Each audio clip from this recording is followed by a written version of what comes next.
पिछली पिछली कक्षा में हमने भागवतम के चौथे स्कंद के 21वें चैप्टर पे डिस्कशन किया था और आज हम चैप्टर नंबर 22 पर डिस्कशन करेंगे।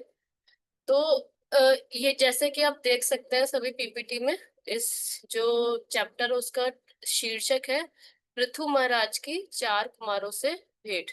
तो इस वाले चैप्टर में चार कुमारों द्वारा पृथु महाराज को दी गई शिक्षाओं का वर्णन है। बताओ। और इसके जो नेक्स्ट चैप्टर होगा 23वें अध्याय में ये बताया गया कि किस प्रकार पृथु महाराज ने अपने जीवन में सिद्धि प्राप्त की और वे अपनी गौरवशाली पत्नी अर्ची के साथ भगवान के धाम वापस चले गए। अच्छा, जो हमारा लास्ट चैप्टर था 21st चैप्टर, उसमें थोड़ा सा मैं ब्रीफ कर दूं। उसमें बताया था कि ऋतु महाराज द्वारा अपनी पत्नी को दी गई शिक्षाओं के साथ समाप्त हुआ था, इसीलिए अनेक देवता और सारे विश्व की जितनी भी विभूतियां थी उन्होंने पृथु महाराज का राजा के रूप में राज्याभिषेक किया था। और बाद में पृथु महाराज ने धरती माता को दंडित किया था और उन्होंने पृथ्वी से सभी जितने भी पृथ्वी में जितनी भी चीजें थी उनका दोहन किया था, उनको निकाल लिया था। और उन्होंने 99 अश्वमेध यज्ञ की और 100वें अश्वमेध यज्ञ में क्या हुआ, इंद्र सन्यासी का रूप धर के आए और उन्होंने पृथु महाराज का घोड़ा चोरी कर लिया। तब ब्रह्मा जी अवतरित हुए और फिर पृथु महाराज से यज्ञ रोकने के लिए कहा ताकि इंद्र अपनी जितनी भी जो भी काम कर रहा था, षड्यंत्र रच रहा था, उसको रोक सके। इसलिए पृथु महाराज ने यज्ञ रोक दिया और भगवान विष्णु प्रसन्न हुए उनसे और वे वहां अवतरित हुए और उन्होंने पृथु महाराज को दर्शन दिए। और पृथु महाराज ने भगवान से प्रार्थना करी और वे अपने राज्य वापस आ गए। और उन्होंने फिर एक और यज्ञ का आयोजन किया जिसमें उन्होंने नागरिकों को अपनी सुंदर शिक्षाएं दी और नागरिकों ने पृथु महाराज की प्रशंसा करना शुरू कर दिया। तो अब हम पढ़ते हैं अपने इस चैप्टर की तरफ, श्लोका नंबर 1 की तरफ।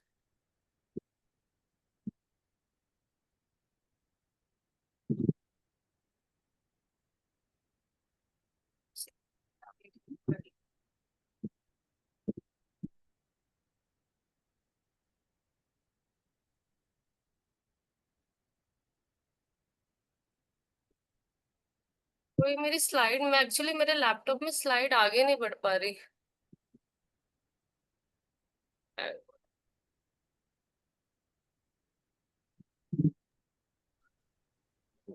माता जी शेयर कर दीजिए ना चित्रलेखा माता जी को। बढ़ गया माता जी, वो थोड़ा सा स्लो है, थोड़ा मैं पहले ही उसको कर दिया करूंगी ना, तो वो हो जाएगा। ठीक है। तो श्लोका नंबर 1 में बता रहे हैं कि श्लोका नंबर 1 से 6 में हमें क्या बताया जाएगा कि पृथु महाराज ने चार कुमारों का कैसे स्वागत किया, है ना।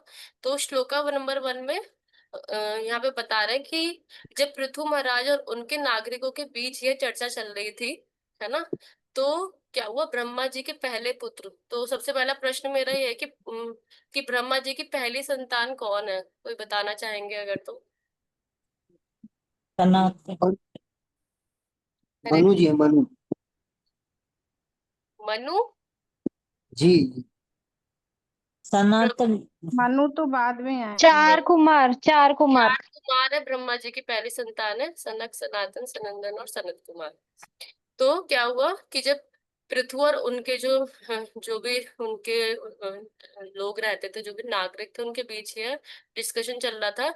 तो ब्रह्मा जी के जो पहले पुत्र थे चार कुमार, वो कहाँ हुआ, पृथु के महाराज के राज्य में आए थे। इसीलिए जब चार कुमार पृथु के राज्य में आए, और वो कैसे थे चार कुमार, वो सूर्य के समान तेजस्वी थे। श्लोका नंबर 2 में बता रहे हैं, आकाश से उतरते हुए चारों कुमारों की चमकती हुई प्रभा को देखकर राजा और उनके पार्षद उन्हें पहचान गए। इतना ज्यादा उनके में से तेज निकल रहा था कि राजा और उनके जो जितने मंत्रीगण थे उन्हें पहचान गए। और जब वे अन्य ग्रहों से महाराज पृथु के पास आ रहे थे तो वो किसी भी विमान से नहीं आए थे बल्कि स्वयं आए थे। तो ये चारों कुमार अंतरिक्ष यात्री भी थे। अंतरिक्ष यात्री कैसे थे, क्योंकि वो बिना किसी भी यंत्र के, किसी भी रॉकेट के या किसी भी सैटेलाइट के अंतरिक्ष में यात्रा कर सकते थे। तो कुमारों की यह विशेष शक्ति थी कि वे जिस भी स्थान पे जाते थे वह स्थान तुरंत पाप रहित हो जाता था। श्लोका नंबर 3 में बता रहे हैं कि चारों कुमारों को देखकर महाराज पृथु उनका स्वागत करने के लिए अत्यंत उत्सुक हो गए। तो यहाँ यहाँ ना, यहाँ श्रील प्रभुपाद ने जो परपट दिया है उसमें बता रहा है कि यहाँ पृथु महाराज की तुलना बद्धजीव से की गई है। बद्धजीव तो नहीं थे पृथु महाराज, लेकिन इसलिए तुलना की गई है क्योंकि वो जो चार कुमार थे उनको प्राप्त करने के लिए, उनका स्वागत करने के लिए इतने ज्यादा व्याकुल थे कि मानो उनके बिना वे अपने प्राण गंवा देते, इसलिए यहाँ पे उनकी तुलना बद्धजीव से की गई है। श्लोका नंबर 4 और 5 में अच्छा, यहाँ पे चार संप्रदाय के बारे में डिस्कशन हुआ है, तो कौन कौन से हैं चार संप्रदाय, सभी भक्तों को पता होगा। यस माता जी, रुद्र संप्रदाय, श्री संप्रदाय, ब्रह्म संप्रदाय, श्री संप्रदाय, कुमार संप्रदाय और रुद्र रुद्र संप्रदाय, जिसमें कि कुमार संप्रदाय के रूप में जाना जाता है। ये जो हमारे चार कुमार है उनका जो संप्रदाय है उसको कुमार संप्रदाय के रूप में जाना जाता है। तो शास्त्रों के अनुसार चारों कुमारों ने उनका स्वागत स्वीकार किया और राजा द्वारा दिए गए जो भी आसन थे उस पे बैठ गए। तो राजा ने चारों कुमारों को तुरंत प्रणाम किया। इसीलिए यहाँ पे हमारे लिए टीचिंग है कि जब भी कोई आचार्य दिखाई दे तो हमें उसे तुरंत प्रणाम करना चाहिए। इसके बाद क्या करा राजा ने, जो भी कुमार थे उनके पैर धोए और उनके जो पैरों का जो पानी था जो उसको क्या करा अपने बालों के ऊपर छिड़का। तो यहाँ पे पृथु महाराज ने चारों कुमारों का बड़े आदर और श्रद्धा के साथ स्वागत किया था।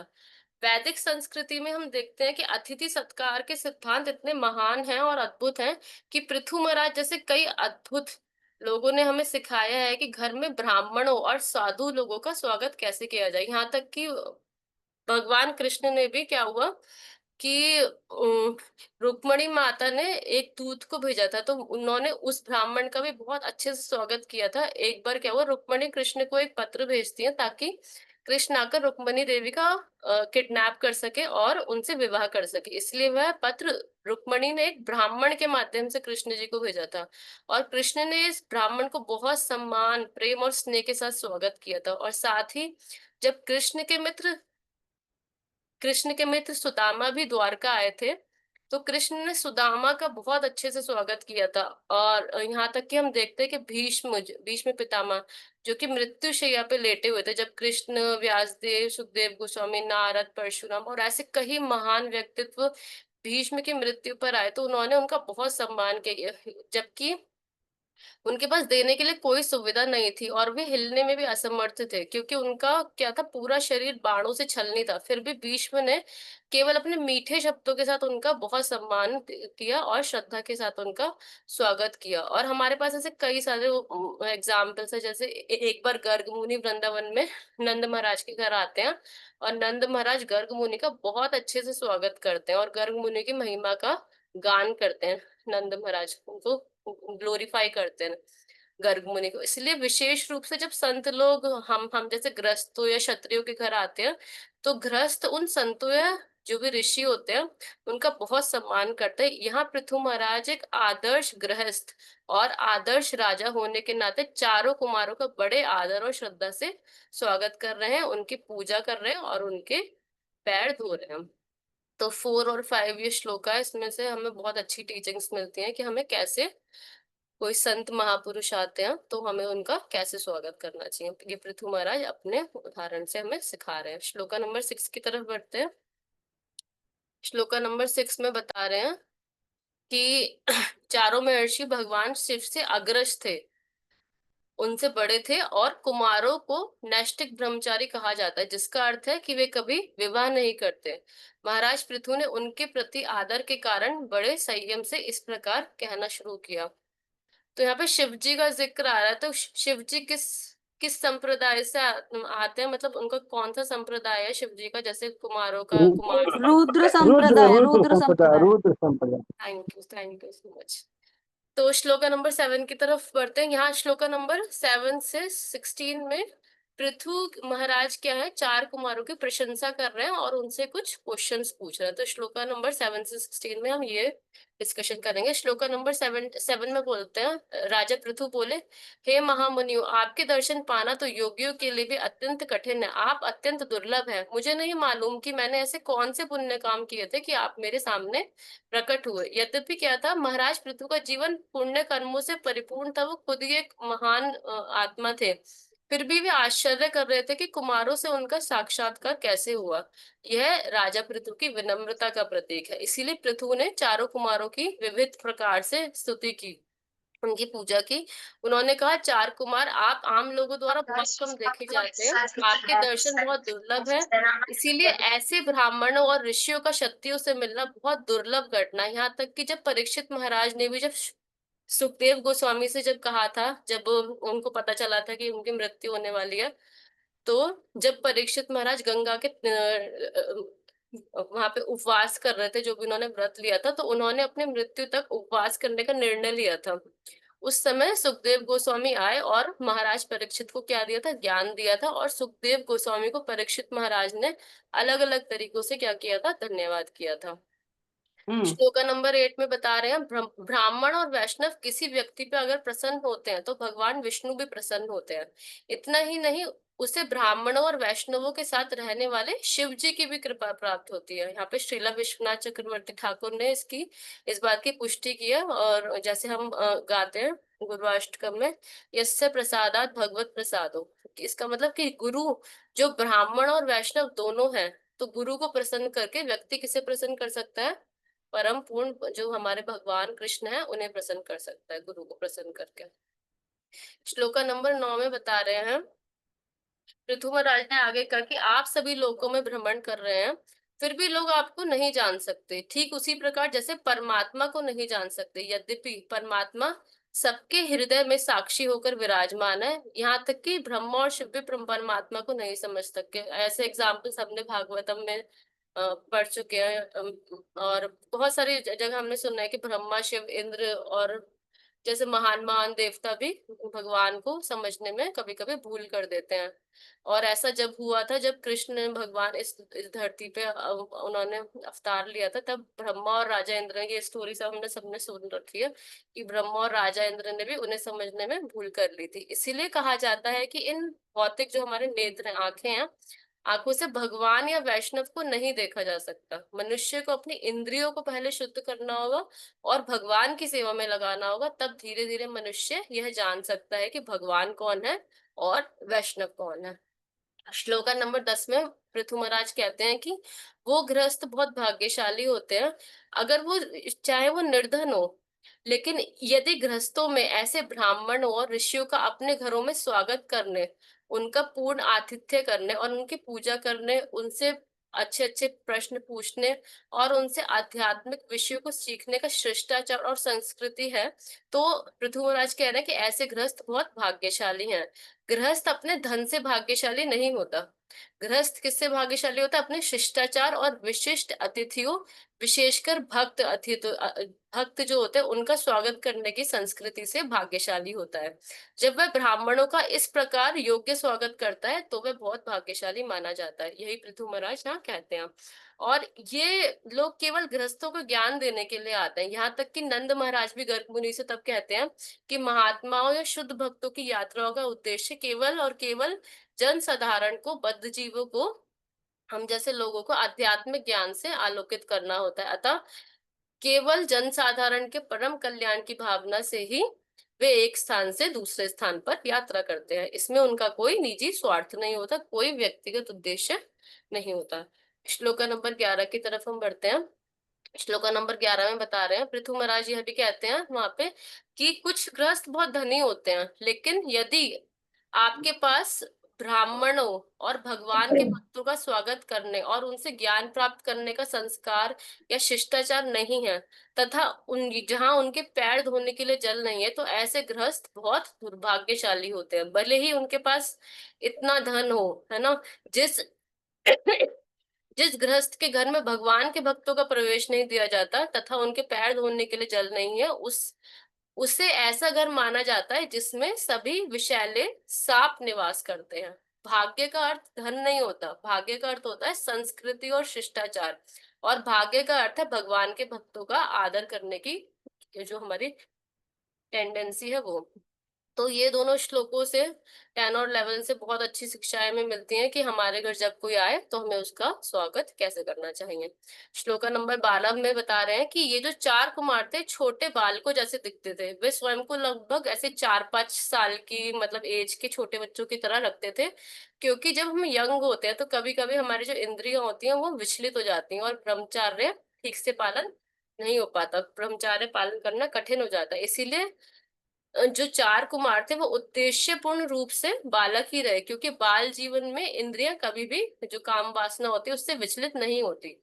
लेकिन पृथु महाराज ने उनका आदर किया, क्योंकि वो ब्रह्मा के द्वारा रचित प्रथम प्राणी है ना, पहले सबसे पहले ब्रह्मा ने उनका निर्माण मतलब उनका उनकी रचना की थी, है ना।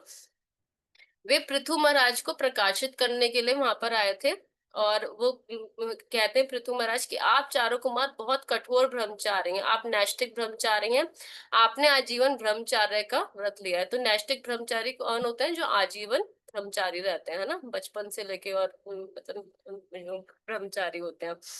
और आपको किसी भी प्रकार की इंद्र तृप्ति की और कोई झुकाव नहीं है। श्लोका नंबर 13 में बता रहे हैं पृथु महाराज ने ऋषियों से, ऋषिया मत यहाँ पे जो ऋषि वर्ड आ रहा है वो 4 कुमारों के लिए आ रहा है। पृथु महाराज ने ऋषियों से उन लोगों के विषय में पूछा जो अपने पूर्व कर्मों के कारण इस भव सागर में फंसे हुए हैं, इस मटेरियल वर्ल्ड में फंसे हुए हैं। यह प्रश्न पृथु महाराज ने अपने हित के लिए पूछा था, क्योंकि वो गृहस्थ थे और पूरा जो राजा थे, पूरा एक कंट्री को संभालते थे, पूरा उसको संभालते थे। तो राजा न केवल गृहस्थ होते हैं जो सामान्यतः इंद्रिय तृप्ति में लीन रहते हैं, गृहस्थ का अर्थ ही क्या होता है? इंद्रिय तृप्ति के लिए चेतना, और जैसे ही इंद्रिय तृप्ति होती है वैसे ही क्या है, हमारी स्थिति क्या है, बहुत खतरों से भर जाती है। तो पृथु महाराज ने 4 कुमारों से उन पतित बद्ध जीवों के बारे में पूछा जो अपने पिछले बुरे या अशुभ कार्यों के कारण इस भौतिक जीवन में सड़ रहे हैं। तो वो पूछते हैं क्या उनके शुभ आध्यात्मिक जीवन की कोई संभावना है। श्लोका नंबर 14 में पृथु महाराज कहते हैं कि आपका एकमात्र उद्देश्य स्वयं को पूर्णतः वासुदेव को समर्पित करना है, आप वासुदेव परायण हैं, आप आत्माराम हैं। तो यहाँ आत्माराम अर्थात आत्म सिद्धि व्यक्ति जो कि आध्यात्मिक आनंद में प्रगति करते हुए भगवान की संगति के स्तर पर पहुंचते हैं। और वो ये कहते हैं कि मुझे आपका कुशल क्षेम पूछने की कोई आवश्यकता नहीं है। जैसे कि जब भी कोई कोई अतिथि हमारे घर पर आता है, हमें पूछना चाहिए कि आपकी यात्रा कैसे रही, तो क्या आपने ठीक से खाना खाया, और आप यहाँ तक कैसे पहुंचे, आपके आने का क्या मतलब, किस काम से आए हैं, क्या आप खुश हैं, कुशल मंगल है। तो जो भी मेजबान होता है ना, तो ये उसके द्वारा पूछे जाने वाले नॉर्मल क्वेश्चंस है जब कोई भी अतिथि उसके घर पर आता है। लेकिन जब संत आते हैं तो एक गृहस्थ के लिए उनका कुशल क्षेम पूछना आवश्यक नहीं होता, क्योंकि कि क्या आप कुशल मंगल हैं, क्योंकि वो बेशक ही कुशल मंगल है, क्योंकि वो पूर्णतः भगवान को समर्पित होते हैं। श्लोका नंबर 15 में पृथु महाराज कहते हैं कि मैं आपसे पूछता हूँ कि इस भौतिक जगत में, ये बहुत इम्पोर्टेंट यही क्वेश्चन मतलब महाराज पृथु ने पूछा है, और इसी का ही आंसर क्या करेंगे 4 कुमार इस पूरे चैप्टर में कर रहे हैं। पृथु महाराज कहते हैं मैं आपसे पूछता हूँ कि इस भौतिक जगत में हम जीवन के परम लक्ष्य को शीघ्र कैसे प्राप्त कर सकते हैं। तो जब संत पुरुष घर घर जाकर उन लोगों से मिलते हैं जो अत्यधिक मतलब भौतिक सुखों में लगे हुए हैं, तो यह समझना चाहिए कि वे अपने व्यक्तिगत लाभ के लिए कुछ मांगने नहीं जा रहे, वे लोगों को कुछ ज्ञान प्रदान करने के लिए आते हैं। वे गृहस्थों के घर दान मांगने या उनसे कुछ प्राप्त करने नहीं, बल्कि बल्कि जो गृहस्थ होते हैं उनको ही कुछ अर्पित करने आते हैं। यदि गृहस्थ इन ब्राह्मणों को दक्षिणा या भोजन भी देते हैं तो यह इन गरीब ब्राह्मणों का भरण पोषण करने के गर्व की भावना से अधिक क्या होना चाहिए, कृतज्ञता के भाव से ही किया जाता है। अतः क्या एक गृहस्थ को अपने घर पर एक ब्राह्मण अतिथि का स्वागत करने के अवसर के लिए कृतज्ञ महसूस करता है, और यही वैदिक संस्कृति है हमारी। और ब्राह्मण क्या करते हैं, उन्हें अमूल्य आध्यात्मिक ज्ञान देते हैं। इस अमूल्य आध्यात्मिक ज्ञान की तुलना में एक मुट्ठी भर चावल या थोड़ा सा अनाज भोजन क्या ही है जो उन्हें मिलता है। तो वे इसे वो तो इसे कहीं से भी प्राप्त कर सकते हो, और उन्हें और यदि उन्हें यह कहीं से नहीं भी मिलता तो वो जंगल में फल कंदमूल खाकर भी जीवित रह सकते हैं। तो यही वैदिक काल के ऋषियों की महिमा है। इसीलिए वे कहते हैं कि आपका कुशलक्षेम के बारे में पूछने की कोई आवश्यकता नहीं है, इसीलिए आपकी यात्राएं सामान्य रूप से लोगों के लाभ के लिए ही होती है। श्लोका नंबर 16 में पृथु महाराज कहते हैं कि वास्तव में वे परमेश्वर ही हैं। जैसे ऐसे ऋषि मुनि जो हैं वो वास्तव में परमेश्वर ही हैं, जो आप जैसे स्वरूप सिद्ध के रूप में विचरण करते हैं पूरे संसार में। वे परमेश्वर भगवान कृष्ण ही है जो प्रत्यक्ष रूप से ऋषियों के रूप में जन साधारण को ज्ञान प्राप्त करने हेतु विचरण करते हैं। आम लोग आमतौर पर कृष्ण के अधीनता की भावना के प्रति विमुख होते हैं, और वे क्या करते हैं, जो भक्ति योग है उसके प्रति उसको ठीक से नहीं करते।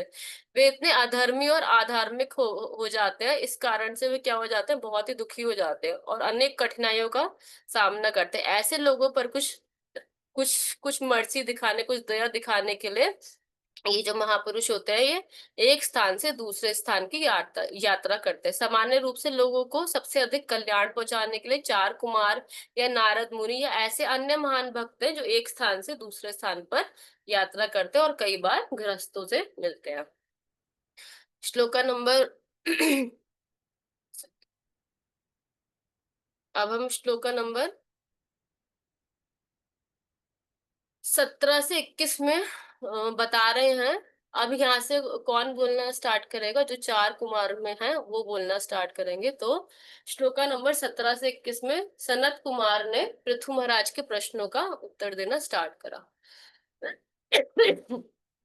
तो अब क्या होता है कि जब पृथु महाराज ने ये सब बातें कही तो चार कुमार बहुत खुश हुए, बहुत प्रसन्न हुए।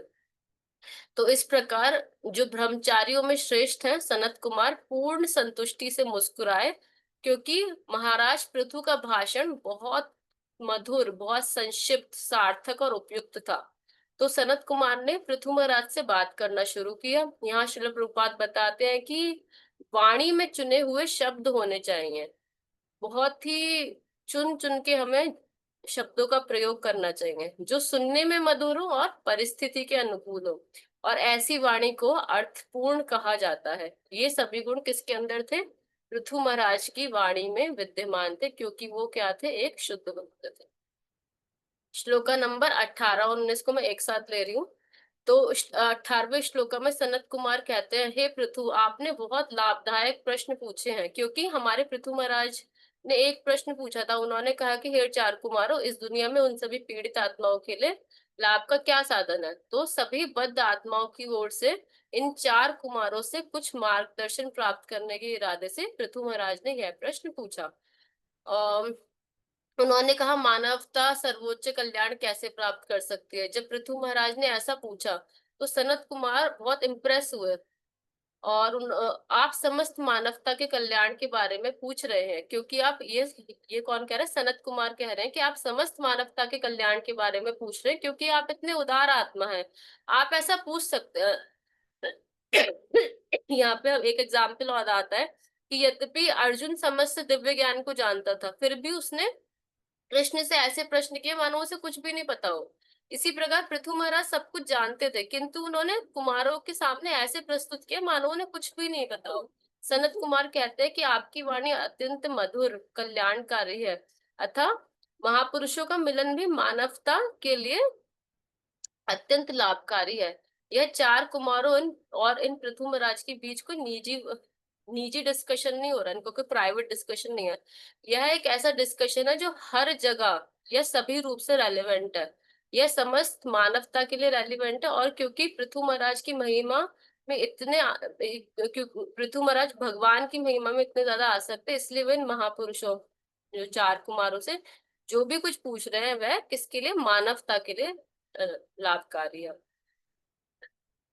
श्लोका नंबर 20 में सनत कुमार कहते हैं, श्लोका में थोड़ा सा देखेंगे तो, अस्तेव राजन भवतो मधु दिशा, आपने अपना हृदय, मन, शरीर और वचन कृष्ण की महिमा के लिए समर्पित कर दिए हैं।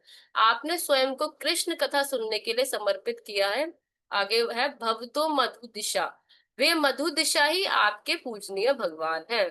पदारविंदस्य गुणानुवादने, आप उनके पदारविंद यानी चरणों को नमस्कार कर रहे हैं और उनके गुणों की भी बहुत सराहना कर रहे हैं।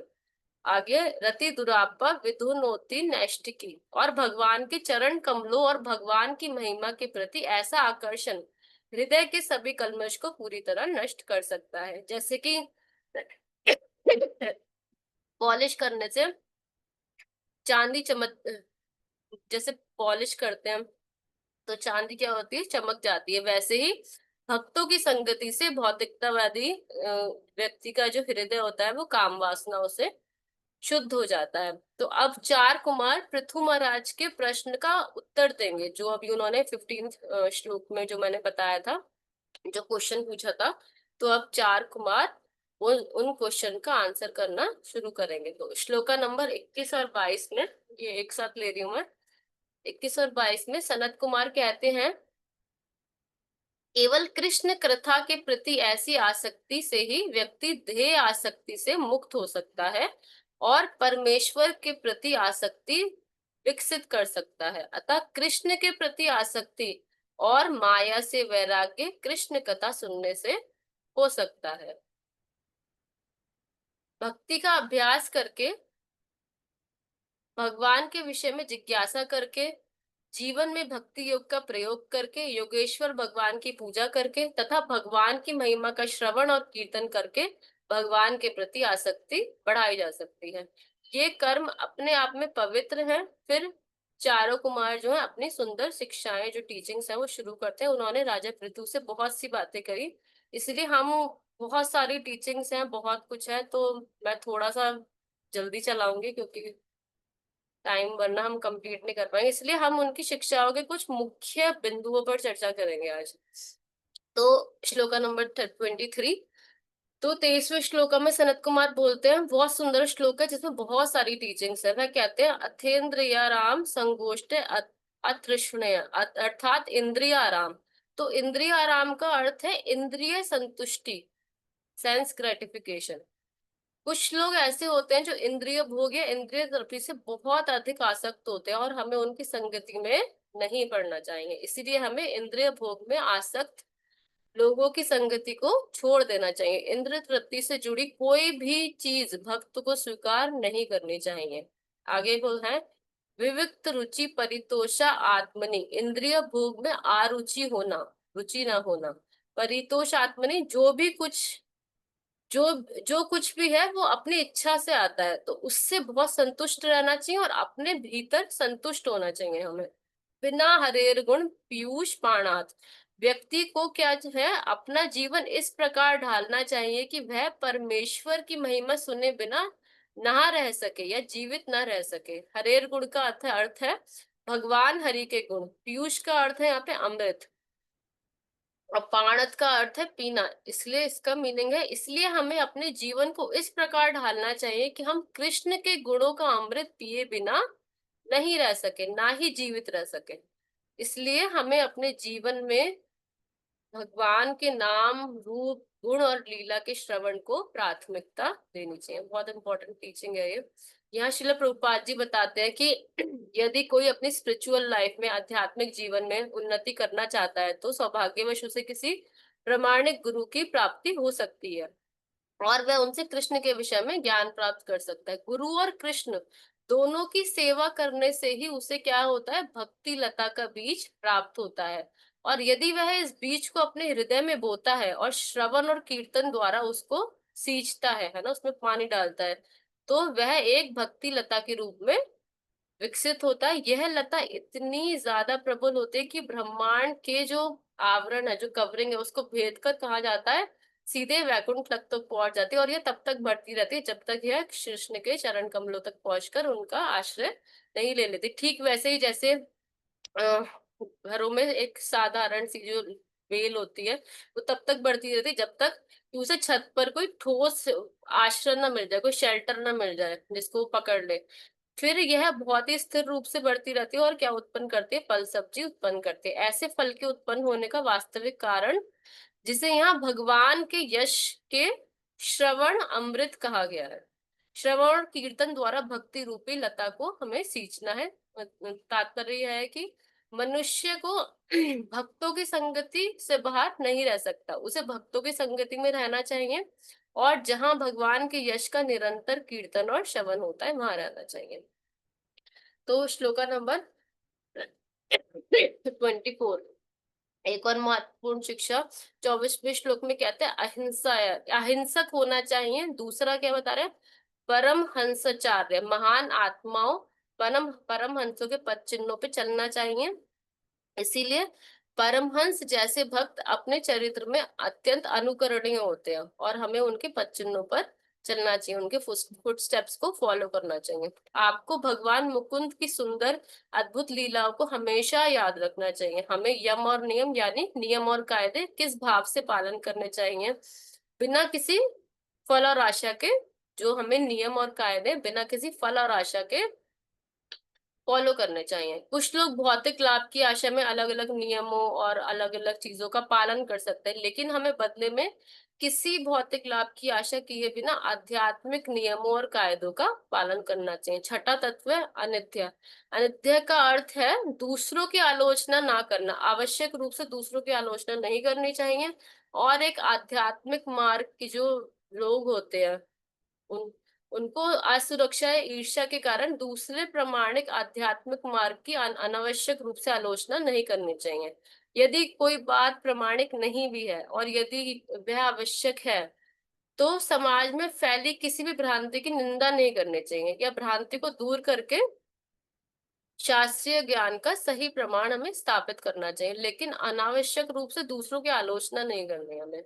व्यक्ति को बहुत संयमी होना चाहिए, और यहाँ एक वर्ड है द्वंद तिक्ष का अर्थ है द्वैत के प्रति बहुत सहनशील होना। विरोधी जो तत्व होते हैं उनके द्वैत से विचलित नहीं होना चाहिए, उसे हमें क्या करना चाहिए, सहन करना सीखना चाहिए। ये बहुत ही अच्छी टीचिंग है, बता रहे हैं यहाँ पे। श्लोका नंबर 25, इन सभी शिक्षाओं में कृष्ण कथा सुनने की जो चीज है उसमें बहुत विशेष बल दिया गया है कि कृष्ण कथा को हमें सुनना चाहिए। 25वें श्लोक में सनत कुमार पृथु महाराज से बात करते हैं। तो हम इस श्लोक के प्रत्येक शब्द के उसमें नहीं जा रही मैं, सीधे सार बता रही हूँ कि सार यह है कि यदि हम कृष्ण कथा सुनने, भगवान हरि की महिमा सुनने, ईश्वर के बारे में सुनने की प्रक्रिया के प्रति समर्पित हैं, तो इससे हमें उनके प्रति आसक्ति, कृष्ण के प्रति आसक्ति और इस मटेरियल वर्ल्ड से वैराग्य प्राप्त होगा। आत्मा के प्रति आसक्ति और मटेरियल वर्ल्ड के प्रति वैराग्य परम भगवान के सुनने से आता है। श्लोका नंबर 26 की तरफ बढ़ते हैं।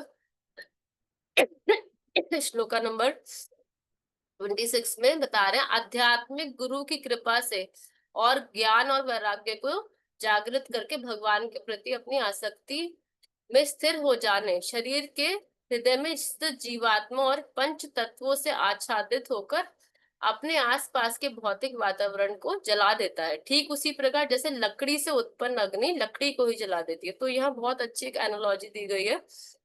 श्लोक में बता रहे हैं कि लकड़ी से निकलने वाली अग्नि और लकड़ी को ही जलाने की उपमा यहाँ पे दी गई है। अतः अग्नि उस स्रोत से आती है जो लकड़ी है, और आग आने के बाद केवल लकड़ी को ही जलाती है। इसी प्रकार यहाँ प्रभुपाद ने तात्पर्य में लिखा है कि आत्मा तब मुक्त होती है जब वह भौतिक हृदय से बाहर आती है या हृदय को आध्यात्मिक बनाने के लिए शुद्ध करती है। इसी प्रकार जब कोई जीवात्मा परम पुरुषोत्तम भगवान के प्रति अपनी आसक्ति बढ़ाता है तो उसे अग्नि के समान माना जाना चाहिए। एक अग्नि अपनी ऊष्मा और प्रकाश के थ्रू दिखाई देती है। इसी प्रकार जब जीवात्मा पूर्ण आध्यात्मिक ज्ञान और भौतिक जगत से विरक्त हो जाता है तो वह अपने जो हमारे 5 तत्व है, पृथ्वी, जल, अग्नि, वायु और आकाश के भौतिक आवरण को जला देता है, और 5 प्रकार की जो आसक्ति है अर्थात अज्ञान, मिथ्या मिथ्या अहंकार, भौतिक जगत के प्रति आसक्ति, ईर्ष्या और भौतिक चेतना में जो हम लीन हो जाते हैं उससे वो मुक्त हो जाता है। तो जब तक आध्यात्मिक गुरु की शरण में नहीं जाता तब तक यह वैराग्य दहन नहीं होता। वैसे वह कहते हैं कि जैसे सूखा नारियल का यहाँ पे एग्जाम्पल देखिए, सूखा नारियल नारियल के छिलके से अलग हो जाता है, वैसे ही हालांकि छिलके के भीतर हमने देखा है कि नारियल तो है, आप उसे अपने आप सूखने दें, फिर नारियल सूख जाता है, ऊपर का छिलका भी सूख जाता है, और फिर नारियल के अंदर वो सिकुड़ जाता है, और फिर वह सूखे नारियल से अलग हो जाता है। लेकिन हम ये भी देखते हैं कि जब नारियल गीला होता है तो इसे हटाना कितना मुश्किल होता है। कुछ लोग चम्मच से कोशिश करते हैं, कुछ लोग चाकू से कोशिश करते हैं, फिर भी बड़ा ये बोझिल सा लगता है। लेकिन फिर जब ये अपने आप सूख जाता है बिना किसी ज्यादा प्रयास के, तो वह अलग हो जाता है। तो प्रभुपाद इसकी तुलना इस श्लोक से करते हैं। हालांकि आत्मा है और उस पर एक आवरण है, लेकिन उस आवरण के अंदर वह मुक्त है, आसक्त नहीं है। श्लोक नंबर 27। तो जब वो एक जीवात्मा होता है, तो जब वह अपनी कृष्ण भावनामृत जागृत करता है तो उस आवरण को नष्ट कर देती है। तो अब देखते हैं आगे क्या होता है। तो श्लोक नंबर 27 में दिया गया है कि जब कोई व्यक्ति सभी भौतिक इच्छाओं से रहित और मुक्त हो जाता है सभी भौतिक गुणों से, तो वह बाहरी और आंतरिक रूप से किए गए कर्मों के भेद से परे हो जाता है। उस समय आत्मा और परमात्मा के बीच का अंतर, जो सेल्फ रियलाइजेशन होता है, जो आत्म साक्षात्कार से पहले था, वो क्या होता है, खत्म हो जाता है। जैसे कि जब स्वप्न समाप्त होता है तो स्वप्न और स्वप्न देखने वाले के बीच कोई अंतर नहीं रह जाता। तो यहाँ कहा गया है कि ऐसे जीव पर कार्य करने से वे जल जाते हैं। एक एग्जाम्पल बता रहे थे प्रभु जी कि एक महाराज कह रहे थे कि जब हम अपनी सुबह की साधना ठीक से नहीं करते तो वही इंद्रिय विषय जिनके बारे में हम सोचा था कि हमने उस पर विजय पा ली है, तो वो एक समय पर और भी खटन लगने लगता है। और जब हम अपनी साधना में इस तरह कमजोर पड़ जाते हैं, तो वो बता रहे थे कि जब हम ठीक से जप नहीं करते तो माया इस तरह और भी अट्रैक्ट करने लगते हैं, आकर्षक लगने लगती है। तो जितना हम अच्छी तरह जप करते हैं, माया का आकर्षण सिर्फ हमारे जप से ही कम हो जाता है। और फिर वो कह रहे थे कि फिर उन्हें आंतरिक अशांति दिखाई नहीं देती। आंतरिक अशांति का मतलब है विलाप। श्लोक नंबर 28 और 29। तो श्लोक नंबर 28 और 29 में बताया है कि जो हमारी सटल बॉडी होती है, सूक्ष्म शरीर की उपस्थिति, एक सेकंड,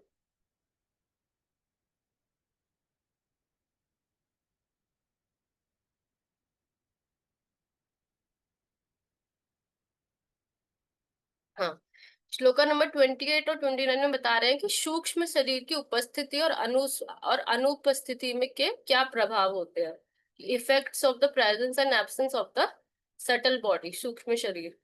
तो श्लोका नंबर 28 में है कि सूक्ष्म शरीर की उपस्थिति में क्या है, व्यक्ति विभिन्न उपाधियों से ग्रस्त होता है और देखता है, और अपने आप को किस तरीके से देखता है, इच्छाओं के कारण स्वयं को भोगी के रूप में देखता है। और क्या देखता है, इस संसार की वस्तुओं को इंद्रिय भोग की वस्तुओं के रूप में देखता है। और एक तीसरी चीज बता रखी है, सुख और दुख के परिणाम देखता है। और सूक्ष्म शरीर के अभाव में क्या होता है, व्यक्ति किसको देखता है, परमात्मा को देखता है, और व्यक्ति भगवान की इच्छाओं को पूर्ण करने की कोशिश करता है। श्लोका नंबर 29 में सूक्ष्म शरीर की उपस्थिति में व्यक्ति अपने और दूसरों के शरीरों में अंतर देखता है। जैसे कि कोई पानी कोई पानी, तेल या दर्पण में किसी चीज का जो रिफ्लेक्शन होता है वो अलग अलग दिखाई देता है। पानी में अलग दिखाई देगा, तेल में अलग दिखाई देगा, दर्पण में अलग दिखाई देगा। और सूक्ष्म शरीर के अभाव में क्या होता है, ऐसे अंतर जीवात्मा को नहीं दिखाई देते। अब श्लोका नंबर 30 से 32 की तरफ बढ़ते हैं। थोड़ा सा पीपीटी में देखेंगे तो आपको इजीली समझ में आ जाएगा। तो श्लोका नंबर 30 से 32 में है कि इंद्रिय तृप्ति आत्मा का नाश करती है। जब मन और इंद्रियां भोग के लिए इंद्रिय विषयों की ओर आकर्षित होती है तो मन अशांत हो जाता है। जो मैंने पहले स्टेप पे लिखा है, मन व्याकुल हो जाता है। जैसे कि यदि किसी बड़ा सरोवर है, एक एग्जाम्पल यहाँ दिया हुआ है, यदि एक बड़ा सरोवर को चारों ओर से लंबी घास से ढक दिया जाए, जैसे कि बड़े बड़े खंबे हो, वो घास बड़े बड़े खंबे हो, तो उसका जल क्या हो जाता है, सॉरी, सूख जाता है। इसी प्रकार जब भौतिक कामनाओं के खंबे बढ़ते हैं तो चेतना का है जो जल होता है वो सूख जाता है। इसीलिए घास के इन खंभों को शुरू से ही हमें क्या करना चाहिए, काट देना चाहिए या फेंक देना चाहिए। चैतन्य महाप्रभु ने एक निर्देश दिया है कि यदि हम शुरू से ही जो धान के खेतों में जो खर पतवार होती है, जो अवांछित घास होती है, उसकी देखभाल नहीं करते, तो ये उस जल का उपयोग कर लेती है और धान के पौधे क्या होती है, सुखा देती है। तो जब कोई अपनी मूल चेतना से विचलित हो जाता है, तो वह अपनी पिछली स्थिति को याद रखने या अपने वर्तमान स्थिति को पहचानने की क्षमता को खो देता है। तो मन व्याकुल हो जाता है, उससे क्या होता है, बुद्धि बुद्धि और विवेक की शक्ति को नष्ट नष्ट हो जाती है।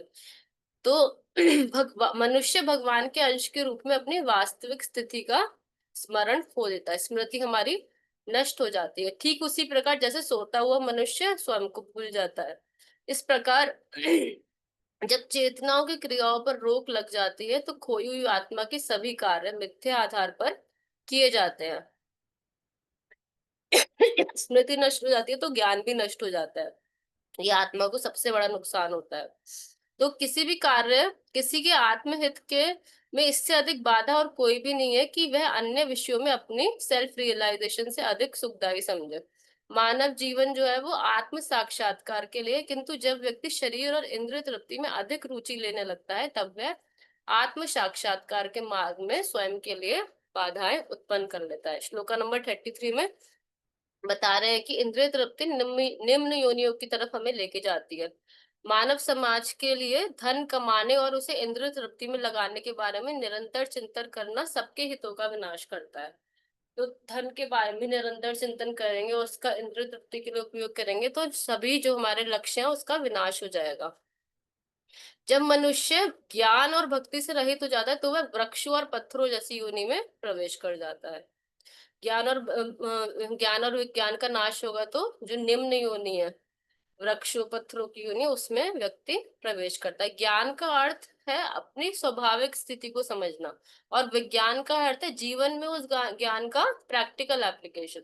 तो मानव जीवन में व्यक्ति को ज्ञान और विज्ञान की स्थिति तक पहुंचना चाहिए, किंतु यदि इस अवसर के बावजूद कोई आध्यात्मिक गुरु और शास्त्रों की सहायता से ज्ञान और ज्ञान के प्रयोग का विकास नहीं करता, दूसरे शब्दों में क्या अगर कहा जाए कि यदि कोई इस अवसर का दुरुपयोग करता है, तो अगले जन्म में उसका जन्म निश्चित किस रूप में होगा, जड़ जीवों की योनि में होगा। ये यहाँ बता रहे हैं श्लोका नंबर 33 में। श्लोका नंबर 35 34 से 40। श्लोका नंबर 34 में बता रहे हैं कि पुरुषार्थ में बाधा डालने वाली व्यक्तियों से विरक्त रहना चाहिए।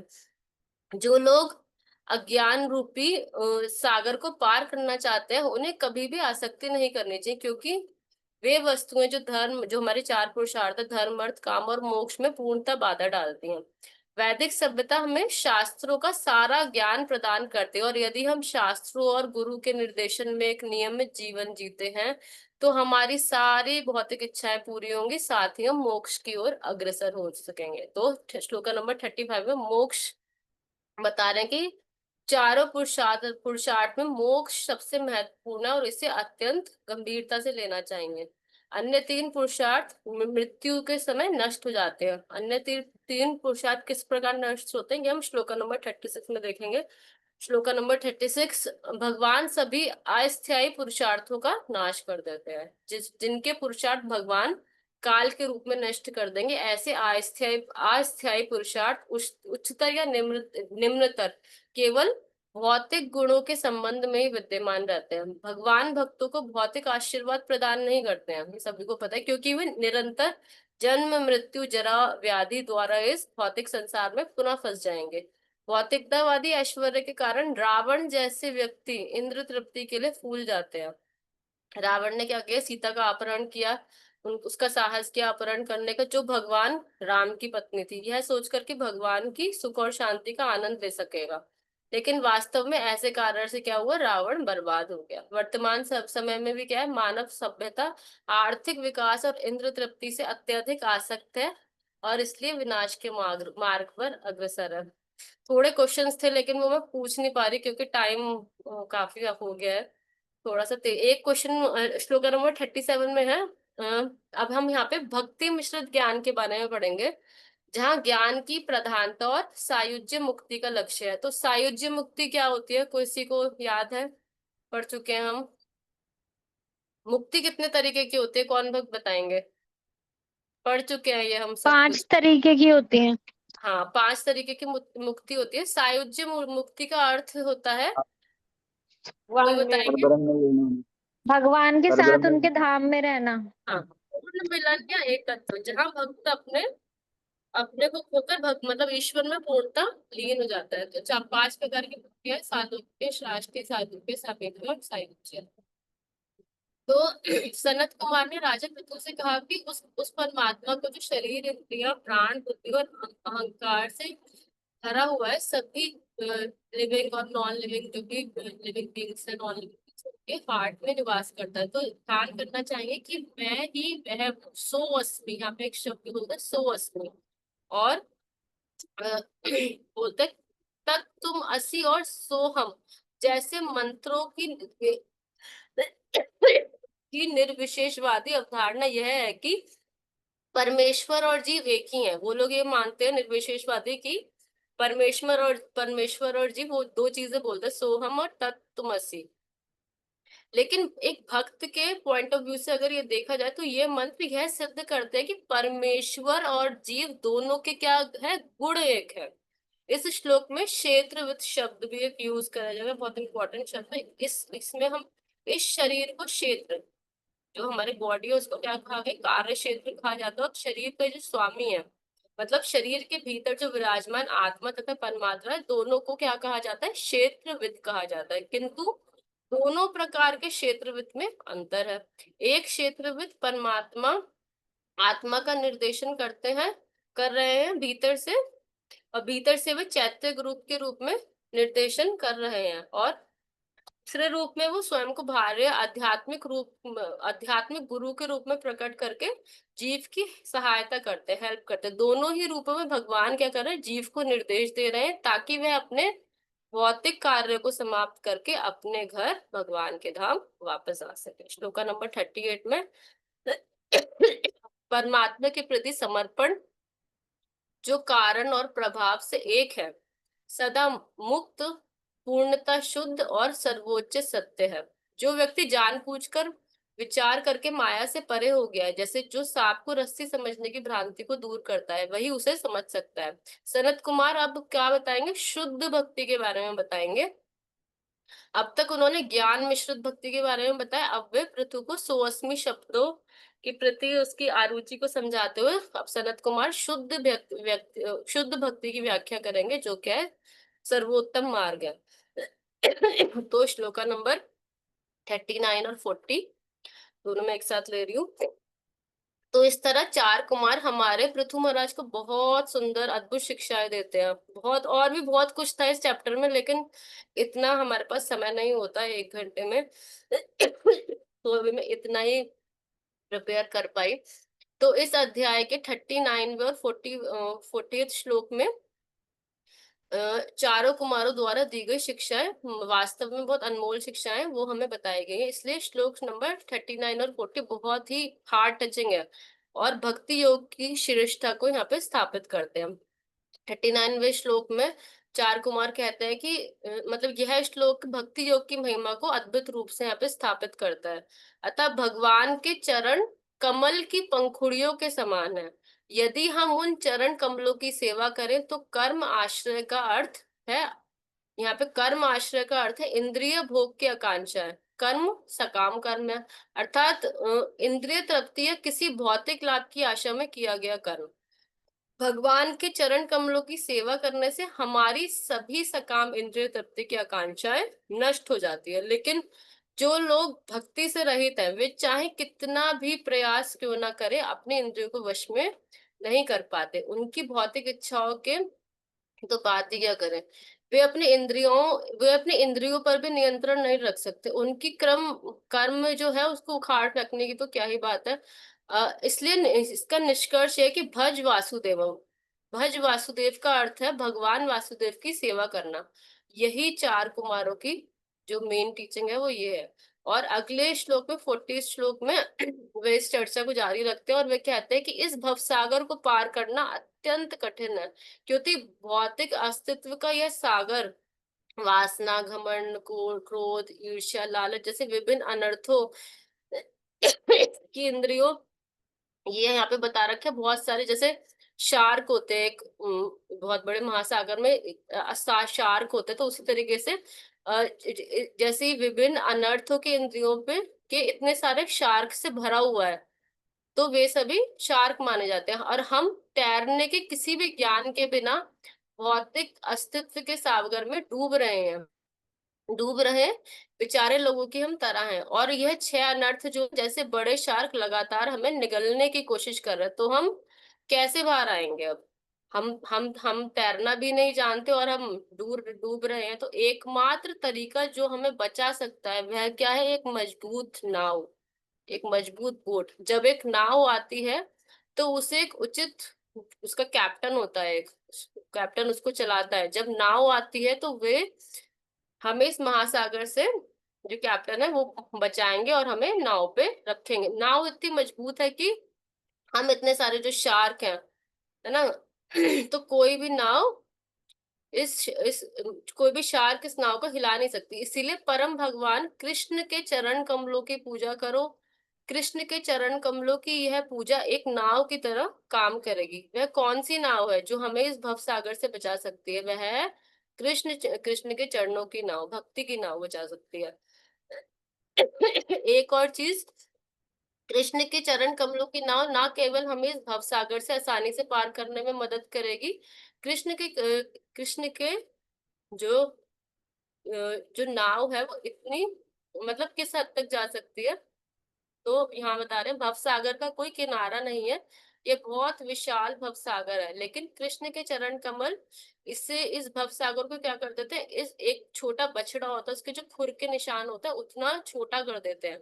यह भव सागर बछड़े बछड़े के खुर के निशान जितना विशाल हो जाएगा और वह आसानी से उसे पार कर सकेगा। इस प्रकार अ, जो भगवान के चरण कमल है वो एक नौका के समान, एक बोट की तरह कार्य करते हैं, जो हम इसे भवसागर से पार कर सकते हैं। इस प्रकार जो चारों कुमार है हमारे पृथु महाराज को विभिन्न शिक्षाएं, विशेषकर भक्ति योग से मतलब भक्ति योग के बारे में बताते हैं। फिर पृथु महाराज चारों कुमारों के प्रति अपनी अपनी जो कृतज्ञता है उसे व्यक्त करते हैं। जैसे एक गुरु शिष्य को ज्ञान देता है और शिष्य अपनी कृतज्ञता व्यक्त करता है। अतः जो भी हमें आध्यात्मिक ज्ञान प्रदान कर रहे हैं और आध्यात्मिक पथ पर हमारा मार्गदर्शन कर रहे हैं, वे पूजनीय होने चाहिए हमारे लिए। इसलिए हमें उन सभी आचार्यों के प्रति अत्यंत अत्यंत ग्रैटिट्यूड हमें फील करना चाहिए। और पृथु महाराज कहते हैं कि हे चार कुमारों, आपकी कृपा से मुझे शिक्षाएं प्राप्त हुई और मैं आपका पूर्ण रूप से ऋणी हूँ। और यह एक ऐसा ऋण है जिसे चुकाया नहीं जा सकता। तो बहुत ही अच्छे तरीके से कहते हैं कि हे चार कुमारों, या एक सामान्य बद्धजीव के लिए आपके प्रति ऋण चुकाना अत्यंत कठिन है। इसीलिए चार कुमार और सभी महान ऋषि और आचार्य और भक्ति योग के शिक्षक, वे हमें क्या है, मानवता के लिए बहुत कुछ दे रहे हैं। वे भक्ति पर बहुत सारी अद्भुत शिक्षाएं दे रहे हैं और हम उनका ऋण कभी नहीं चुका सकते। वह कहते हैं कि अपनी दयालु और परोपकारी बातों से वो जो होते हैं संत महापुरुष, वे संतुष्ट होते हैं। वे इस तरह संतुष्ट हैं, हम उनका ऋण नहीं चुका सकते। अगर हमें लगता है कि हम ऋण चुका सकते हैं, कि ठीक है उसने मुझे शिक्षा दी और उसने मुझे एक एक क्लास के लिए पढ़ाया, तो मैं उसे कुछ पैसे दे दूंगा और मैंने इस फीस के साथ भुगतान कर दिया और मैं इस व्यक्ति से निपट चुका हुआ, अब इस व्यक्ति के साथ मेरा कोई संबंध नहीं है। तो ऐसा नहीं है। अतः आध्यात्मिक ज्ञान का आदान प्रदान भौतिक ज्ञान के समतुल्य नहीं है। भौतिक शिक्षा में व्यक्ति किसी शिक्षक को कुछ फीस दे सकता है और फिर अपनी आजीविका के लिए कुछ शिक्षाएं प्राप्त कर सकता है, लेकिन आध्यात्मिक ज्ञान में ऐसा नहीं है। आध्यात्मिक ज्ञान करुणा के साथ दिया जाता है और कृतज्ञता के साथ अर्जित किया जाता है। आध्यात्मिक ज्ञान प्राप्त करने में कृतज्ञता होनी चाहिए और आध्यात्मिक ज्ञान के देने वाले में क्या होना चाहिए? दया और करुणा होनी चाहिए। इसलिए आध्यात्मिक ज्ञान करुणा के साथ प्रेषित किया जाता है और कृतज्ञ के साथ ग्रहण किया जाता है। जब जब जो प्राप्त करता और प्रेषक दोनों में गुण होता है, तो ये पूरी प्रक्रिया बहुत बहुत अच्छी होती है। जैसे कि हम हम जाते हैं गंगा जी में, जैसे हम माँ गंगा के पास जाते हैं और गंगा जी की पूजा करने के लिए आप उस गंगा नदी में से ही जल लेते हैं और वापस उसे गंगा जी में ही चढ़ा देते हैं। गंगा का जल वापस गंगा में चढ़ाना इसे पूजा माना जाता है। इसी प्रकार हम आध्यात्मिक गुरु या आचार्य या अपनी संपूर्ण जो वैष्णव परंपरा है उससे शिक्षा प्राप्त करते हैं। और ये शिक्षाएं क्या है, हम ग्रहण करते हैं और हम उन्हें केवल इस अर्थ में अर्पित करते हैं कि उन शिक्षाओं को लागू करने से और लोगों के परिवर्तन करने के लिए उन शिक्षाओं को हम प्रसारित करते हैं। और जब क्या होता है, परंपरा से आने वाली ये शिक्षाएं मानवता तक उसी रूप में प्रसारित होती हैं, तो उससे क्या है, परिवर्तन आएगा और भौतिक क्लेशों का हमारा नाश होगा। इसलिए हम इन आचार्यों की शिक्षाओं को कृतज्ञ पूर्व अतः हम इन आचार्यों की शिक्षाओं को कृतज्ञता पूर्वक ग्रहण करके और उन शिक्षाओं का प्रसार करके उनकी करुणा का प्रतिपादन कर सकते हैं और हम इस वैदिक संस्कृति को संरक्षित कर सकते हैं। इस आध्यात्मिक ज्ञान को इसका प्रचार करके संरक्षित कर सकते हैं। यह यहाँ जो संरक्षण है उसका अर्थ ये नहीं है कि इसे अपने पास रखना है ना। कैसे होगा संरक्षण? प्रचार द्वारा होगा। इस प्रकार पृथु महाराज ने चार कुमारों के प्रति अपनी जो कृतज्ञता है, अपना ग्रेटिट्यूड व्यक्त किया और हम सभी को हम सभी को भी अपने जो आध्यात्मिक गुरु हैं, जो आचार्य हैं, उनके प्रति हमारा ग्रेटिट्यूड होना चाहिए। इसी प्रकार पृथु महाराज ने भक्ति योग की अपनी पूरी प्रक्रिया में इस प्रकार दृढ़ थे वो, और वे हमेशा स्वयं को क्या मानते थे? भगवान के सेवक की तरह मानते थे। उन्होंने हमेशा एक आदर्श आदर्श राजा, एक महान पिता और हमेशा अपने जो नागरिक थे उनका ध्यान रखा। और पृथु महाराज के अन्य बहुत सारे गुण हैं, तो इन गुणों का वर्णन आगे पवित्र राधा माता जी करेंगे। मेरा यही तक था। Thank you so much. Hari बोल। हरी बोल हरी हरि बोल। बोल, हरि बोल। हरि बोल, हरि हरि बोल। बोल। हरि हरि बोल। हरि बोल। हरि बोल। बोल हरि हरि बोल हरि बोल। हरि बोल, हरि बोल। हरि बोल, हरि हरि बोल, हरि हरि बोल। हरे कृष्णा। सभी भक्तों को दंडवत प्रणाम। ओम नमो भगवते वासुदेवाय। ओम नमो भगवते वासुदेवाय। ओम नमो भगवते वासुदेवाय। तो आगे मैं 41 से स्टार्ट करती हूँ। तो इसमें जैसे हम 41 से 48 तक पृथु महाराज द्वारा कुमारों की प्रशंसा की गई है। तो अब हम 41 में देखेंगे। श्री मैत्री मुनि बता रहे हैं कि किस प्रकार ब्रह्मा के पुत्र चार पुत्र कुमारों में से एक जो द्वारा जो है पूर्ण आत्म ज्ञानी था, जो राजा उनसे पूर्ण आत्मज्ञान प्राप्त करके निम्नलिखित शब्दों से आराधना करते हैं। तो अभी तक सनत कुमार ने जो ज्ञान दिया, राजा पृथु ने प्रश्न पूछा तो सनत कुमार ने उत्तर दिया। तो अब उत्तर प्राप्त करने के बाद राजा पृथु जो है वो आराधना कर रहे हैं। तो अब श्लोक में बता रहे आगे में कि जैसे शुरुआत में पहले ही ये बता दिया गया था कि भगवान ने जो पहले ही ये संकेत कर दिया था कि सनत कुमार जो है वो राजा पृथ्वी को मिलने आएंगे। तो फिर आगे के 43 श्लोका में ये हमें बताया जा रहा है कि हमें अगर कोई साधु आता है तो हमें कैसे उनके साथ आचरण करना चाहिए। तो बता रहे हैं कि अगर कोई भी साधु आता है तो हमें उन्हें कभी खाली हाथ नहीं देना जाना चाहिए। उनके हाथों में हमें कुछ द्रव्य देना चाहिए, धन या फल फूल कुछ भी देना चाहिए। तो यहाँ पर अब राजा पृथ्वी जो है वो अनुग्रह व्यक्त करते हुए कह रहे हैं कि मैं चाहता हूँ कि मैं आपको कुछ दूं, लेकिन मैं क्या दूं? क्योंकि ये जो सब है, सब जो है वो जो भी कुछ मेरे पास है, लेकिन वो सब आपकी कृपा से ही मिला है। तो हमें जो भी धन संपत्ति इत्यादि जो मिलता है, हमारे पास कुछ भी प्राप्त होता है, तो वो ब्राह्मण और वैष्णवों और भगवान की कृपा से ही मिलता है। तो उनका ही दिया हुआ हम उनको क्या ऑफर कर सकते हैं। फिर आगे श्लोका में बता रहे हैं 44 में कि यद्यपि ये सब आपने ही दिया है, पृथु महाराज कह रहे हैं, लेकिन जैसे एक बच्चा जो है जब उनके माता पिता कुछ लेकर के आते हैं तो बच्चा उन्हीं के द्वारा उन्हीं के धन से लाया हुआ चीज को क्या करते हैं, उनको वापस कर देते हैं।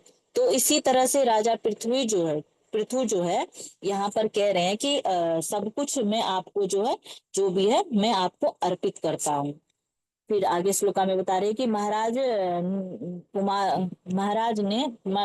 पृथु ने कुमारों को जो है अपना सर्वस्व अर्पित कर दिया, क्योंकि ये सारे लोग जो थे, सारे साधु, चार कुमार, ये जो है बहुत शिक्षित थे और इनके पास सब सारा ज्ञान सब थे इत्यादि थे। तो राजा पृथु ने क्या क्या अपना सर्वस्व अर्पित कर दिया। फिर आगे के श्लोक में ये बता रहे हैं, ये इम्पोर्टेंट है श्लोका, तो इस पे हम थोड़ा ध्यान देंगे कि जो क्षत्रिय 46 है, क्षत्रिय, वैश्य तथा शूद्र केवल ब्राह्मणों की कृपा से अपना भोजन प्राप्त करते हैं। केवल ब्राह्मण ही ऐसे हैं जो अपनी ही संपत्ति का भोग करते हैं, अपने ही कपड़े पहनते हैं और अपना ही धन दान में देते हैं। तो ये बहुत ही महत्वपूर्ण बात है। तो ये कैसे होता है, तो हम इसको ऐसे देख सकते हैं, इसमें इसे बताया गया परपट में कि अगर हम सभी लोग जो भोजन कर पा रहे हैं, जो वर्षा आ रही है, हवा चल रही है, इसका जो मूलभूत कारण है कि कोई जो ये सब भगवान दे रहे हैं, तो इसका मूलभूत कारण क्या है कि कोई न कोई शुद्ध भक्त इस जगत में है जो किसी न मतलब वैष्णव यहाँ पर है जो भगवान की भक्ति में तल्लीनता से लगे हुए हैं और उसके लिए ही भगवान ये सारी चीजें जो है पहुंचा रहे हैं। जैसे वर्षा हो रही है, भोजन इत्यादि का उत्पादन हो रहा है, तो ये सब किसकी कृपा है? ये सब वैष्णवों की कृपा है। तो वास्तविकता में जो है वो वही जो है अपना भोजन प्राप्त कर रहे हैं। बाकी हम सब लोग क्या है, उनके अनुग्रह पे, उनकी कृपा पे भोजन प्राप्त करते हैं। अगर वो ब्राह्मण वैष्णव भगवान की भक्ति नहीं करते, हवन नहीं करते, तो ना वर्षा होती है, ना हम अपने कुछ भी दान दे पाते, ना हमारे पास कुछ रहता। सब उन्हीं की कृपा है से है। तो इसलिए हमें ब्राह्मणों और वैष्णवों के प्रति अनुग्रहित रहना चाहिए, क्योंकि और भगवान को जो है वैष्णव और ब्राह्मण भगवान वो बहुत ही प्रिय होते हैं, ब्राह्मण और वैष्णव। अब 47 में बता रहे हैं कि इस जो महान भक्त है उनको हम क्या दे सकते हैं। जैसे माता जी ने आगे भी पहले ही बता चुका है कि गंगा में अगर हम स्नान करते हैं तो स्नान करने के बाद वही जल जो है हम गंगा को अर्पित करते हैं। इसके अलावा हमारे पास गंगा को देने के लिए कुछ भी नहीं है।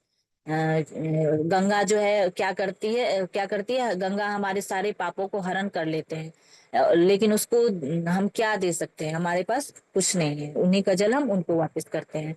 फिर अब 49 से 55 में पृथु का वैभवशाली शासन का वर्णन आया है। तो फिर 49 में बता रहे तो पृथु अपने तत्व ज्ञान में पूर्ण रूप से स्थित होने के कारण पुरुष थे। वे आध्यात्मिक ज्ञान में सफलता प्राप्त व्यक्ति की भांति परम संतुष्ट थे। तो जो भी व्यक्ति भगवान की संपत्ति में भक्ति में जो भी व्यक्ति भगवान की भक्ति में संलिप्त हो जाता है, वह अपने आप में संतुष्ट हो जाता है। और पृथु महाराज तो भगवान के अवतार ही थे, तो वो संतुष्ट थे पूर्ण रूप से। फिर 50 में बता रहे हैं कि राजा पृथु जो है वो अपने दायित्वों का पूरी तरह से निर्वाह करते थे और जो भी सामर्थ्य होता था उस तरह से वे कार्य करते थे। राजा का दायित्व निभाते थे और साथ में वर्ण आश्रम व्यवस्था का पूर्णतया संपादित करते थे। फिर 41 में बता रहे कि महाराज पृथ्वी ने अपने आप को 51 में कि महाराज पृथु ने अपने आप को प्रकृति से परे पूर्ण पुरुषोत्तम भगवान के शाश्वत दास के रूप में समर्पित कर दिया था। फलस्वरूप उनके कर्मों के सारे फल भगवान को समर्पित थे। वे अपने आप को सदैव सर्वेश्वर भगवान के दास के रूप में समझते थे। तो यहाँ पे ये क्वेश्चन है कि जो हमारी मूलभूत पहचान है वो क्या है? कोई भक्त बता सकते हैं? जीवेर स्वरूप कृष्ण नित्यदास। एक श्लोक भी कोट कराया था दूसरा। हाँ, जीवेर स्वरूप हुए नित्य कृष्ण दास। थैंक यू प्रभु जी। तो फिर वही बता रहे यहाँ कि जो हम सभी लोग हैं वो अपने आप को भगवान का दास समझेंगे, तो वास्तविकता में जो हमारी जो मूलभूत पहचान है, हम भगवान के दास ही हैं। और जब हम दास के रूप में सेवा करेंगे तो भगवान को प्रसन्न करने का प्रयास करेंगे। तो जो सारा हमारा कर्म है वो उन्हीं को समर्पित कर देंगे, उन्हीं के लिए सारा कार्य करेंगे और उन्हीं को के प्रसन्नता के लिए कार्य करेंगे। तो हमारा जो कर्म फल है उससे हम बच जाएंगे और फल से बचकर हम क्या करेंगे, प्रकृति के तीनों गुणों को पार करके भगवान के धाम को प्राप्त कर पाएंगे। तो यहाँ पे एक भगवत गीता का श्लोक है जिसमें हम अपने आप जिसमें ये जिसमें ये बता रहे हैं कि कौन से श्लोक में कि हम जो है अपने आप को कर्ता मान बैठते हैं। कोई बता सकते हैं? भगवत गीता का एक श्लोक है जिसमें ये बता रहे हैं कि हम अपने आप को कर्ता मान बैठते हैं। हाँ, मैं बताती हूँ। प्रकृति क्रियामानानि गुणे कर्माणि सर्वसा अहंकार विमूढ़ात्मा कर्ता अहमति मन्यते। तो ये प्रकृति के तीनों गुणों के अंदर रहकर हम अपने आप को क्या मान बैठते हैं, कर्ता मान बैठते हैं। फिर एक क्वेश्चन है कि इसमें भगवत गीता का कि इसी में एक भगवत गीता का ऐसा कौन सा श्लोक है जिसमें ये बताते हैं कि हम कैसे इस तीनों गुणों को पार कर सकते हैं।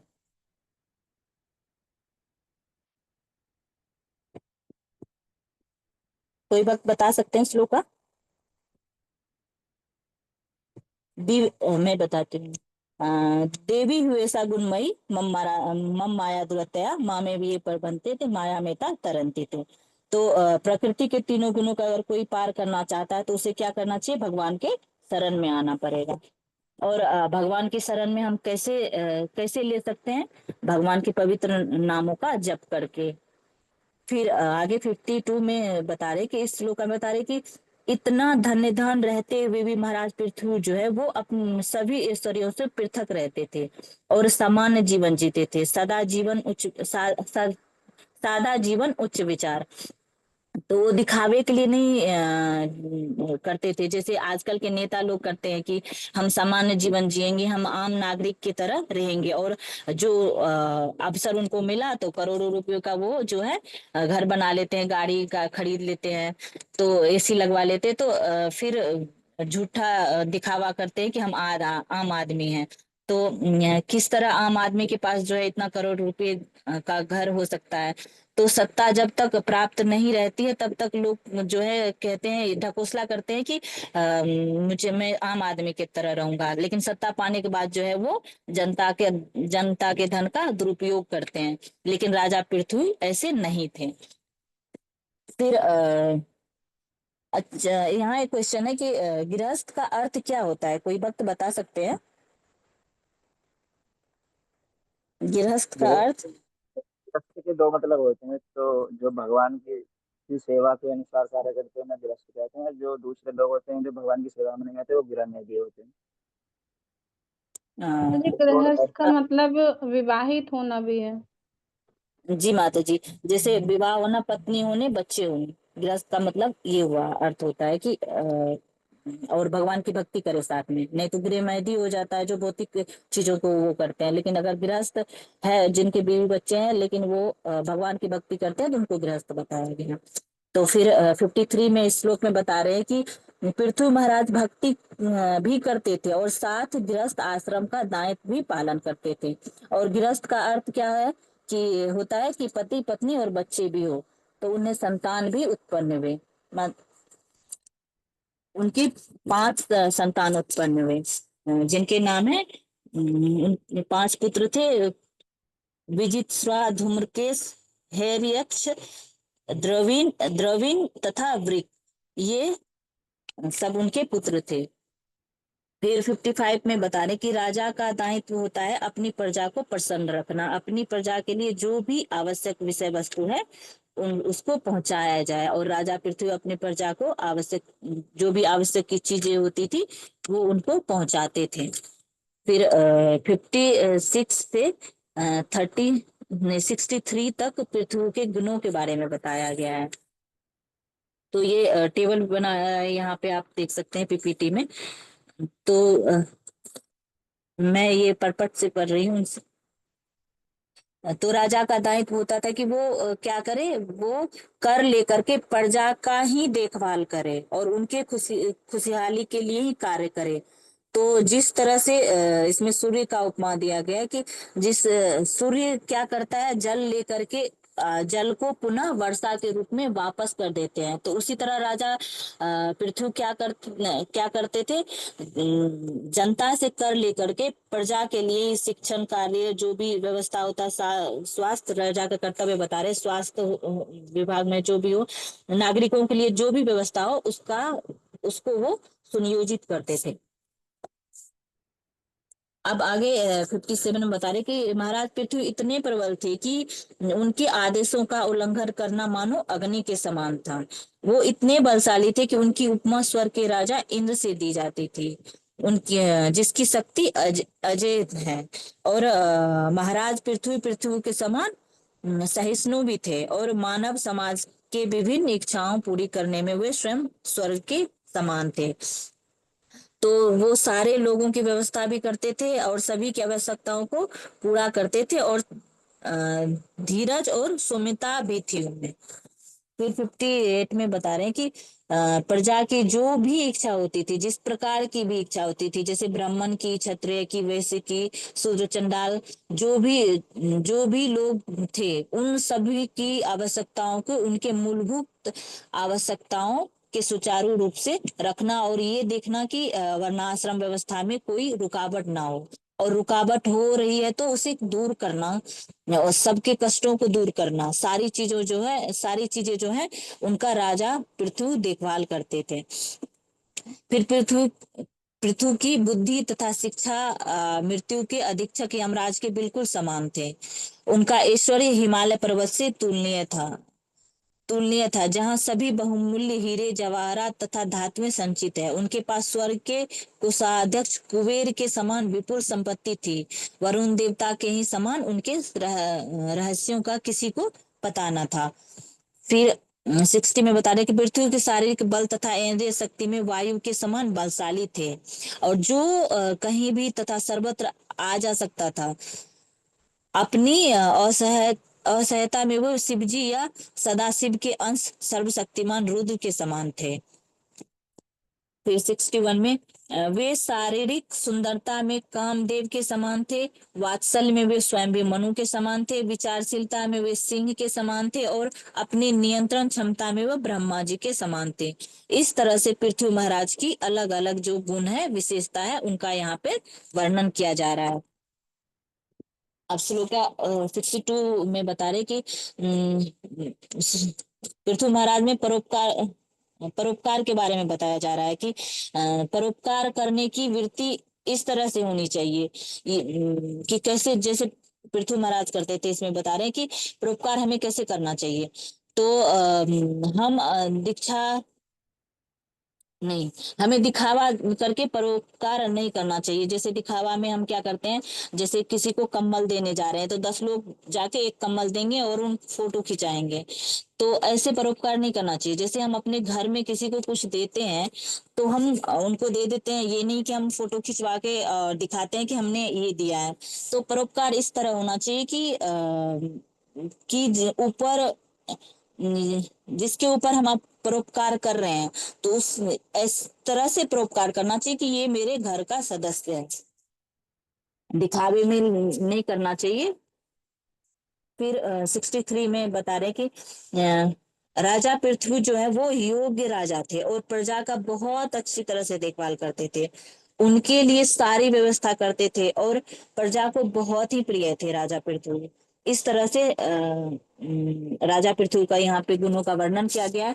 तो आज हमने देखा कि आज के किस तरह से चतुष कुमार ने राजा पृथ्वी को, जिन्होंने प्रश्न किया कि जो भोग इत्यादि में लगा हुआ व्यक्ति है वो कैसे भगवत प्राप्ति करेगा, उसके बारे में विस्तार से उन्होंने बताया। और भक्ति कैसे की जाए, किन चीजों का हमें निषेध करना चाहिए और किन चीजों को जीवन में आत्मसात करना चाहिए, हर विषय के बारे में हमें विस्तार से यहाँ बताया गया। और राजा पृथ्वी की कीर्ति के बारे में बताया गया कि किस तरह से राजा पृथ्वी जो है उनका वैभव और ऐश्वर्य किस तरह से बहुत ही विशाल था।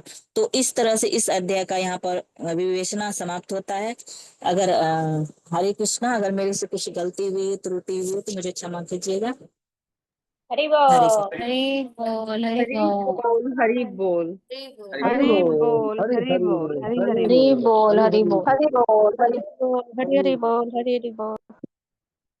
हरि बोल। Hare Krishna. So thank you. Recording stop कर सकते हैं आपकी।